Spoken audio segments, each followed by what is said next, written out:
तो हेलो दोस्तों, आप सुन रहे हैं इनोसेंट एलेक्सर और मैं हूं आपका साथ। आज का सवाल बेहद बड़ा है, ऐसा सवाल जिसने सोशल मीडिया पर आग लगा दी है। क्या सच में भारत और अमेरिका के बीच रिश्ते इतने बिगड़ चुके हैं कि अमेरिका भारत में जीमेल बंद करने की सोच रहा है? क्या जीमेल बंद होगा तो यूपीआई, फोन पे, पेटीएम, व्हाट्सएप, फेसबुक और यहां तक कि मोबाइल फोन तक बंद हो जाएंगे? यह सवाल इसलिए उठा क्योंकि देश के मशहूर शिक्षक खान सर का एक वीडियो वायरल हुआ जिसमें उन्होंने कहा कि अगर अमेरिका चाहे तो भारत को टेक्नोलॉजी के जरिए जमीन पर ला सकता है, जीमेल बंद कर सकता है और उससे भारत का पूरा सिस्टम ठप हो जाएगा। अब यहां दो चीजें हैं, एक तरफ खान सर की लोकप्रियता, उनका पढ़ाने का तरीका और उनकी ईमानदारी जिस पर लोग भरोसा करते हैं, दूसरी तरफ उनका यह बयान जिसने देश भर में बहस छेड़ दी है। तो सवाल उठता है, क्या जीमेल बंद होने से वाकई भारत की अर्थव्यवस्था रुक जाएगी? क्या खान सर ने जो कहा वह पूरी तरह सही है या फिर इस बयान को गलत समझ लिया गया?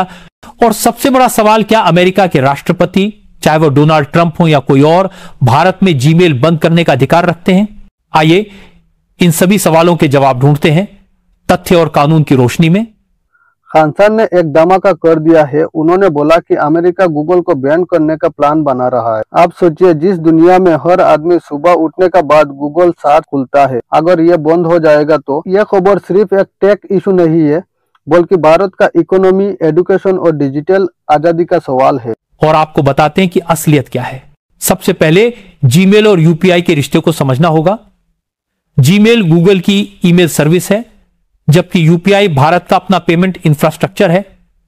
यूपीआई का संचालन करता है NPCI, national payments corporation of India. NPCI एक नॉन प्रॉफिट संस्था है जिसे 2008 में रिजर्व बैंक ऑफ इंडिया और भारतीय बैंक संघ ने मिलकर बनाया था। इसका मकसद था कि पूरे भारत में डिजिटल भुगतान को आसान, सुरक्षित और तेज बनाया जा सके। जब भी आप यूपीआई से पेमेंट करते हैं, चाहे वह भीम ऐप हो, फोन पे हो, पेटीएम हो या गूगल पे, वह ट्रांजैक्शन एनपीसीआई के भारतीय डाटा सेंटर्स पर होता है, न कि गूगल के सर्वर पर। यानी तकनीकी तौर पर जीमेल बंद होने का यूपीआई पर कोई सीधा असर नहीं पड़ता। सवाल उठता है, तो फिर लोग क्यों मान बैठे कि जीमेल बंद होगा तो यूपीआई बंद हो जाएगा? वजह है एक सामान्य गलतफहमी। बहुत से लोग सोचते हैं कि चूंकि गूगल का प्ले स्टोर और जीमेल एक ही कंपनी से जुड़े हैं, अगर जीमेल ब्लॉक हो जाएगा तो बाकी सेवाएं भी बंद हो जाएंगी। लेकिन सच यह है कि जीमेल और प्ले स्टोर अलग अलग सेवाएं हैं। हां, अगर गूगल पर कोई बड़ा अंतरराष्ट्रीय प्रतिबंध लगा दिया जाए तो एंड्रॉयड इकोसिस्टम प्रभावित हो सकता है, लेकिन जीमेल बंद होना और यूपीआई बंद होना यह सीधा संबंध नहीं है। तो क्या खान सर ने गलत कहा? नहीं, ऐसा कहना उचित नहीं होगा। खान सर का मकसद शायद यह समझाना था कि अमेरिका टेक्नोलॉजी पर बहुत हद तक कंट्रोल रखता है और अगर भारत और अमेरिका के रिश्ते बहुत खराब हो जाएं तो अमेरिका के पास कई तरीके हैं भारत पर दबाव डालने के। जीमेल का उदाहरण उन्होंने इसी संदर्भ में दिया। लेकिन यह मान लेना कि जीमेल बंद होगा तो यूपीआई रुक जाएगा, यह तकनीकी रूप से सही नहीं है। तो दोस्तों, खान सर का बयान एक वार्निंग जैसा है। वो कह रहा है कि अगर अमेरिका चाहे तो गूगल को रेस्ट्रिक्ट करके इंडिया पर प्रेशर बना सकता है और यह बात 100% लॉजिकल है क्योंकि हमारा हर दिन का 70% गूगल पर डिपेंड करता है। जीमेल, यूट्यूब, मैप्स, एंड्रॉयड और गूगल क्लाउड। तो सोचिए दोस्तों, अगर कल सुबह से गूगल बैंड हो जाए तो बिजनेस रुक जाएगा, स्टूडेंट को नोट्स गायब हो जाएगा और आम आदमी का रोज का काम टफ हो जाएगा। यहां यह भी याद रखना चाहिए कि खान सर एक शिक्षक हैं। उनका उद्देश्य जटिल बातों को आसान भाषा में समझाना होता है। कई बार इस कोशिश में कुछ बातें टेक्निकल डिटेल से थोड़ी अलग हो जाती हैं, लेकिन उनके इरादे पर शक नहीं किया जा सकता। अब दूसरा बड़ा सवाल, क्या अमेरिका के राष्ट्रपति सच में भारत में जीमेल बंद कर सकते हैं? इसका जवाब है नहीं। जीमेल गूगल की एक प्राइवेट सेवा है। गूगल एक अमेरिकी कंपनी है, लेकिन वह भारत जैसे बड़े बाजार में अपनी सेवाएं चलाने के लिए भारत की सरकार और यहां के कानूनों के हिसाब से काम करती है। अमेरिका का राष्ट्रपति, चाहे वह डोनाल्ड ट्रंप हो या कोई और, सीधे भारत में जीमेल बंद नहीं करा सकते। किसी भी संप्रभु देश में किसी ऑनलाइन सेवा को ब्लॉक करने या बंद करने का अधिकार सिर्फ उस देश की सरकार के पास होता है। भारत में यह अधिकार सूचना प्रौद्योगिकी अधिनियम 2000 आईटी एक्ट की धारा 69A के तहत सरकार को मिला हुआ है।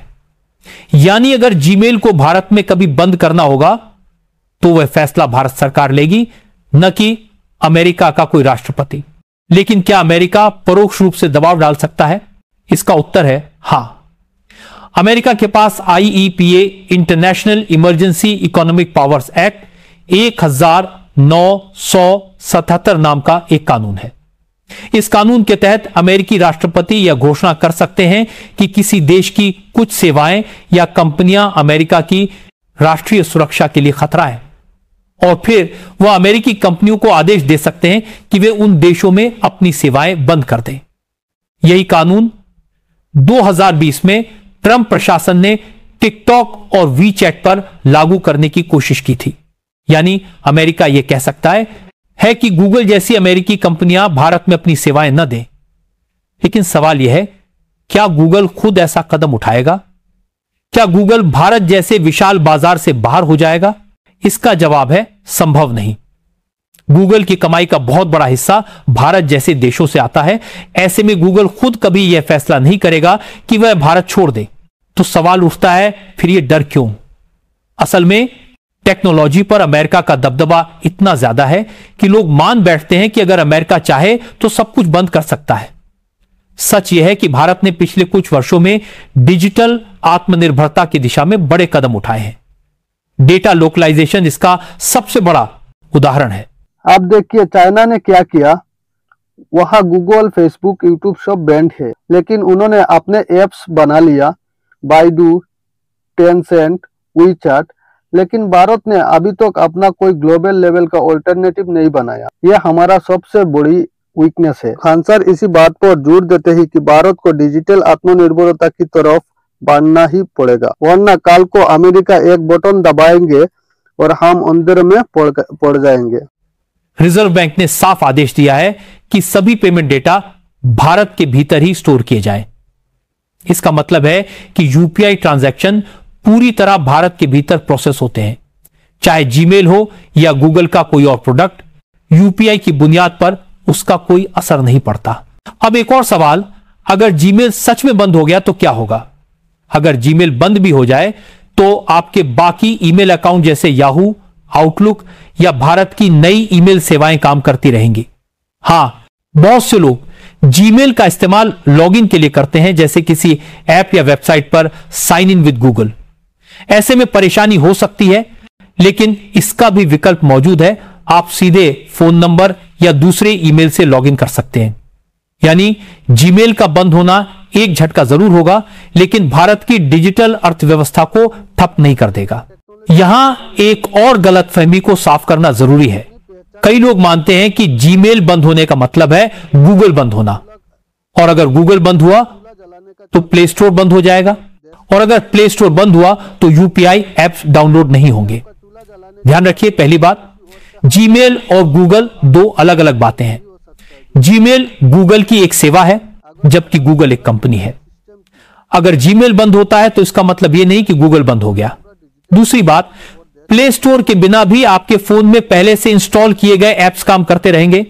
हां, आप नए ऐप डाउनलोड नहीं कर पाएंगे, अपडेट नहीं कर पाएंगे, लेकिन यूपी जैसे बेसिक ट्रांजैक्शन पहले की तरह चलते रहेंगे। तो अब तस्वीर साफ है। खान सर ने जो कहा उसमें खतरे का इशारा जरूर था, लेकिन तकनीकी रूप से वह बयान पूरी तरह सही नहीं था। जीमेल बंद होने से यूपीआई बंद नहीं होगा, लेकिन इससे यह बात जरूर साबित होती है कि भारत को टेक्नोलॉजी के मामले में आत्मनिर्भर होना ही होगा।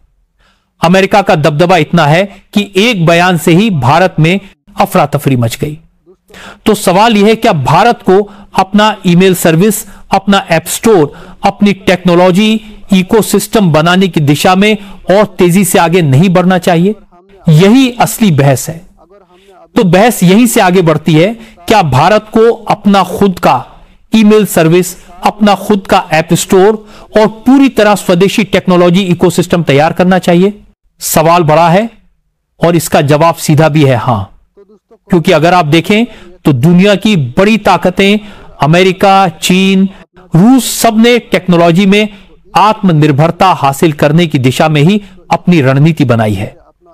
चीन के पास खुद का ऐप स्टोर है, खुद के सर्च इंजन है, यहां तक कि ईमेल सेवाएं भी स्थानीय स्तर पर चलती हैं।